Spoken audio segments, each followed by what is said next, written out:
بسم اللہ الرحمن الرحیم الحمدللہ رب العالمین اللہم صلی وسلم وبارک علی سیدنا و نبینا محمد وعلی آلہ واصحابہ اجمعین اما بعد فصل یشترط ایجاب و قبول باب القراض میں امام نووی رحمۃ اللہ علیہ قراض کے دیگر احکامات یہاں پر بیان کر رہے ہیں۔ قراض کے ارکان میں ایک ہوتا ہے عامل اور ایک ہوتا ہے رب المال، مال کا مالک، عامل جو اس میں کام کرتا ہے، اور ایجاب و قبول کا صیغہ بھی ہوتا ہے۔ فرما رہے کہ قراض کے عقد قراض کے صحیح ہونے کے لیے ایجاب و قبول بھی ضروری ہے۔ وقیل ایجاب و قبول اس لیے کہ عقد سے رضامندی پر اس میں رہنمائی اور دلالت ہو جاتی ہے۔ ایجاب میں جیسے کہ یہ الفاظ ہو، میں نے تمہارے ساتھ، مالک کہے گا رب المال، میں نے تمہارے ساتھ مزاربت کا یا قراض کا معاملہ کیا، یا یہ روپیے لے لو اور ان روپیوں سے تجارت کرو، جو نفع ہو ہم میں نصف نصف تقسیم ہوگا، یا 1/3 نفع میرا ہوگا اور 2/3 تمہارا ہوگا۔ اس طریقے سے رب المال کے الفاظ رہیں گے، اور عامل کے الفاظ رہیں گے قبلت، میں نے عقد قراض کو قبول کیا، میں اس عقد سے راضی ہوا، یہ الفاظ رہیں گے۔ اور ایک عقد قراض میں جو صیغہ ہوگا وہ منجز ہو، فوری ہو، کسی شرط پر معلق کرنا صحیح نہیں ہے۔ اور قبول ایجاب سے عرفاً جیسے دیگر عقود اور معاملات میں ہوتا ہے، یہاں پر بھی متصل ہو، غیر وضع والا جو ہے انفصال نہ پایا جائے، بہت بڑا فاصلہ نہ پایا جائے، اس کا جو ہے خاص طور پر لحاظ ہو۔ وقیل یکفی القبول بالفعل، بعض حضرات فرماتے ہیں کہ ایجاب اور قبول کی جو ہے صراحتاً لفظاً ضرورت نہیں ہے، بلکہ بالفعل قبول پایا گیا تب بھی کافی ہے، بالفعل قبول پایا گیا تب بھی کافی ہے۔ وَشَرْطُهُمَا كَوَكِيلٍ وَمُوَكِّلٍ، عاقدین یعنی صاحب مال اور عامل جو اس میں تجارت کرنے والا ہے، ان کے بھی شرائط ذکر کر رہے ہیں۔ ان کی پہلی چیز یہ بیان کرے کہ صاحب مال میں موکل بننے کی صلاحیت ہو اور عامل میں وکیل بننے کی صلاحیت ہو، کیونکہ عامل مالک کی اجازت سے اس کے مال میں تصرف کرتا ہے۔ اگر کسی ایک پر مالی تصرفات کی نااہلی کی وجہ سے تصرف کرنے کی پابندی ہو تو عقد قراض صحیح نہیں ہوگا، عقد قراض صحیح نہیں ہوگا۔ تو یہاں پر مالک جو ہوتا ہے وہ موکل ہوتا ہے، اور عامل جو ہوتا ہے وہ وکیل ہوتا ہے۔ جی وَلَوْ قَارَضَ الْعَامِلُ آخَرَ بِإِذْنِ الْمَالِكِ لِيُشَارِكَهُ فِي الْعَمَلِ وَالرِّبْحِ لَمْ يَجُزْ فِي الْأَصَحِّ، کہتے ہیں کہ مالک نے عامل کو اپنا وکیل بنایا ہے، عامل دوسرے کو عامل بنا کر اس مال میں، اسی مال میں، نفس مال میں قراض کا معاملہ مالک کی اجازت کے ساتھ بھی نہیں کر سکتا، کہ وہ کسی اور سے کہے گا۔ مثلا زید رب المال ہے اور عمرو جو ہے یہ عامل ہے، اب عمرو جو ہے خالد کو عامل رکھ رہا ہے اسی مال میں، اور کہہ رہا ہے کہ تم میرے عامل بن جاؤ، اور جو بھی نفع مجھے ملنے والا ہے اس میں میں اور تم نصف نصف کے اعتبار سے شریک رہیں گے۔ لم یجوز فی الاصح، اصح قول کے مطابق اس طریقے سے کرنا صحیح نہیں، اس طریقے سے جو ہے معاملہ کرنا صحیح نہیں، کیونکہ مالک نے عامل پر وبغیر اذنہ فاسد، مالک کی اجازت کے ساتھ بھی صحیح نہیں، اور مالک کی اجازت کے بغیر ہو تب تو یہ معاملہ جو ہے فاسد ہے، مالک کی اجازت کے بغیر ہو تب تو یہ معاملہ کیا ہو جائے گا؟ فاسد ہو جائے گا۔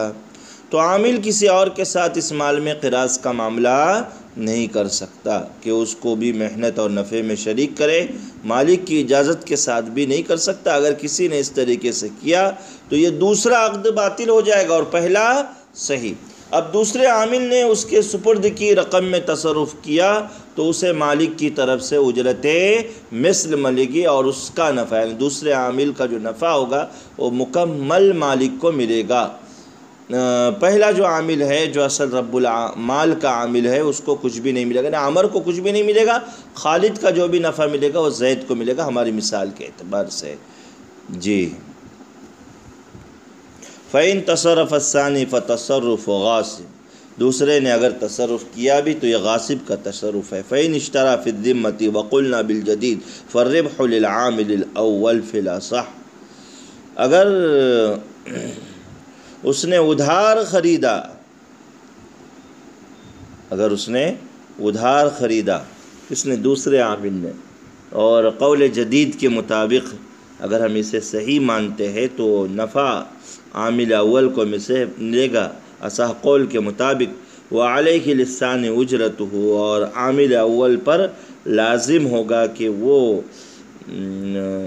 دوسرے عامل کو اس کی اجرت مثل دے دے۔ قیل هو للثانی، بعض حضرات فرماتے کہ وہ نفع بھی دوسرے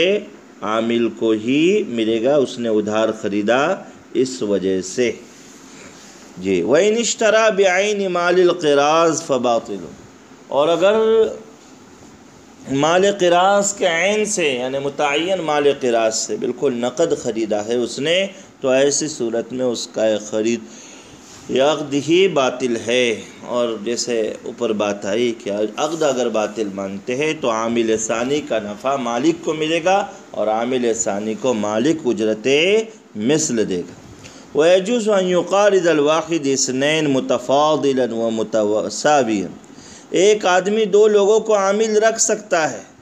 اور تفاضل کے ساتھ ان کی محنت اور نفع یا برابر سرابر ان کا محنت اور نفع بھی طے کر سکتا ہے۔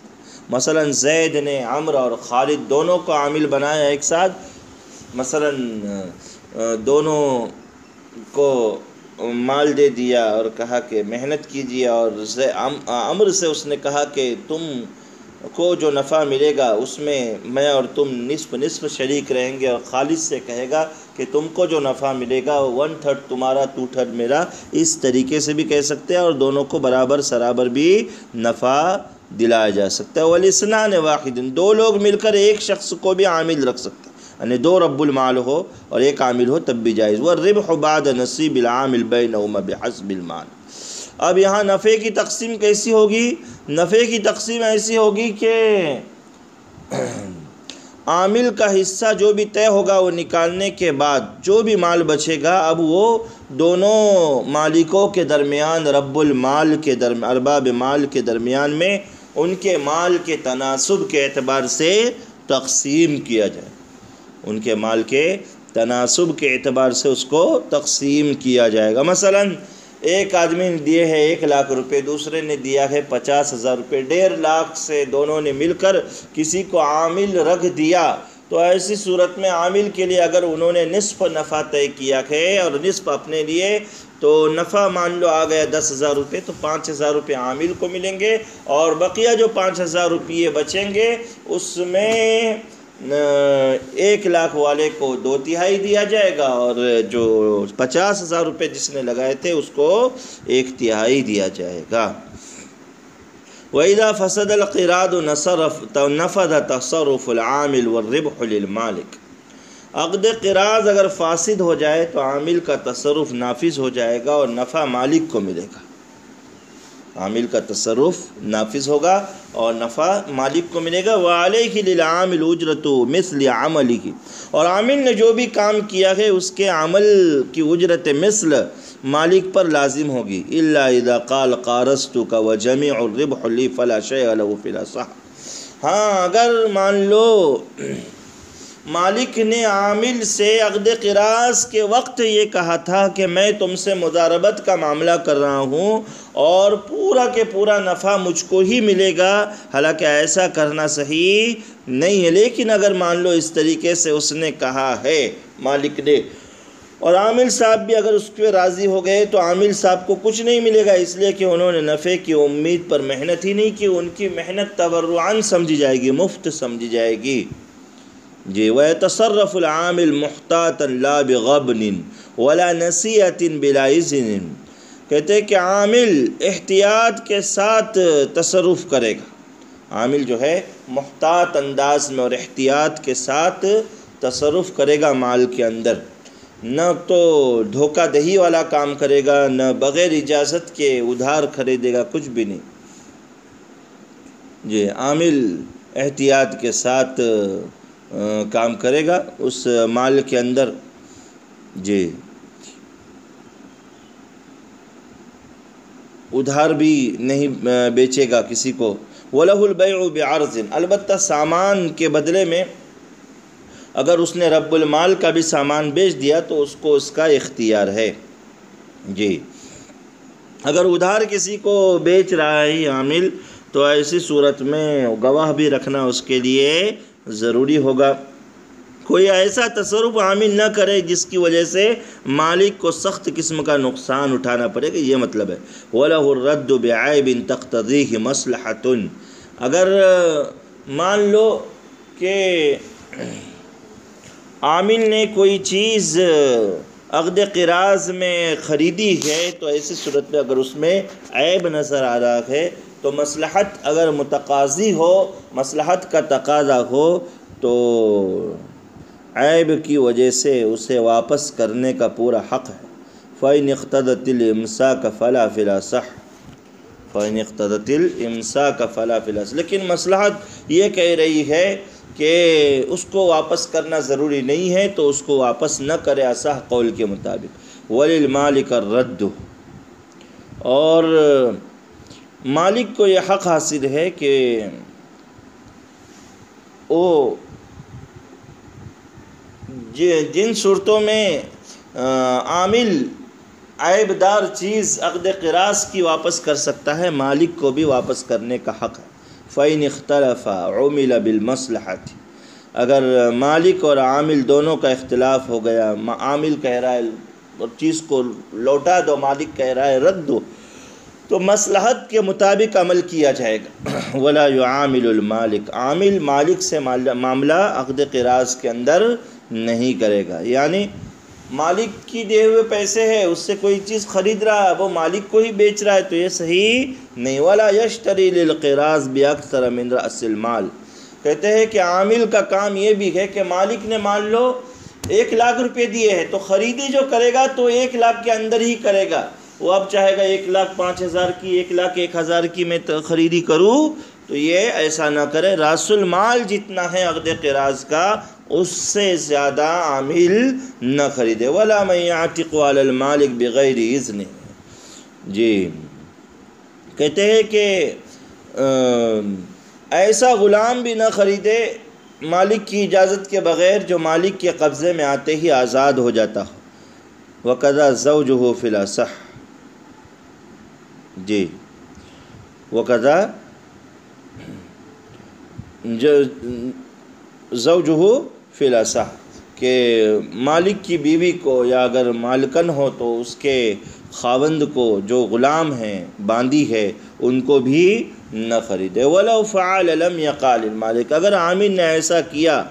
مالک کی اجازت کے بغیر، تو ایسی صورت میں اب یہ خریدی مالک کی طرف نسبت نہیں ہوگی۔ وَيَقَعُ لِلْعَامِلِ إِنِ اشْتَرَى فِي الذِّمَّةِ، بلکہ یہ خریدی عامل کے لیے واقع ہو جائے گی اگر اس نے ادھار خریدا ہے، اگر اس نے ادھار خریدا ہے تو یہ خریدی عامل کے حق میں ہی سمجھی جائے گی، اور اگر عین مال سے خریدا ہے تو یہ خریدنا ہی اس کا صحیح نہیں ہوگا۔ وَلَا يُسَافِرُ بِالْمَالِ بِلَا إِذْنٍ، کہتے ہیں کہ عقد قراض کا مال مالک کی اجازت کے بغیر عامل سفر میں ہرگز لے کر نہ جائے، اس کے ساتھ سفر نہ کرے۔ اگر اجازت ہو تو جتنی اجازت ہے اتنی جا سکتا ہے، اور جہاں تک محفوظ علاقہ ہے وہاں تک جا سکتا ہے، عادتاً اس کے علاوہ میں نہ جائے۔ وَلَا يُنْفِقُ مِنْهُ عَلَى نَفْسِهِ حَضَرًا وَكَذَا سَفَرًا فِي الْأَزْهَرِ۔ اسی طریقے سے آگے ایک بات کہہ رہے ہیں کہ اپنے بستی میں قیام کے دوران قراض کا مال عامل اپنی ذات پر ہرگز خرچ نہ کرے، اس کی اجازت نہیں ہے، اور قول اظہر کے مطابق سفر میں بھی اس کی گنجائش نہیں ہے، سفر میں بھی اس کی گنجائش نہیں کہ عامل عقد قراض کے مال کو اپنی ذات پر صرف کرے، یعنی ٹریولنگ چارج اور کھانے پینے کے لیے وعلیہ فعل ما خرچ کرے۔ ایک قول یہ کہ سفر کی وجہ سے عام خرچ سے جو مزید رقم صرف ہوگی وہ لے سکتا ہے۔ البتہ حنفیہ کے یہاں پر سفر کی صورت میں تمام اخراجات مال قراض سے وصول کرنے کی عامل کو اجازت ہے، کیونکہ سفر کی وجہ سے وہ اسی مقصد کے لیے مقید ہو چکا ہے، لہذا اس کے بالمقابل اخراجات کا عامل مستحق ہوگا۔ صاحب فقہ المنہجی نے بھی ضرورت کے وقت اس مسئلے پر حنفیہ کی رائے پر عمل کرنے کی گنجائش دی ہے، حنفیہ کی رائے پر عمل کرنے کی گنجائش دی، یعنی سفر میں معتاد اور محتاط طریقے کے مطابق عامل عقد قراض کے مال کو اپنی ذات پر اگر صرف کرے تو کوئی حرج نہیں ہے، کوئی حرج نہیں، عقد قراض کے مال کو اپنی ذات پر صرف کر سکتا ہے۔ جی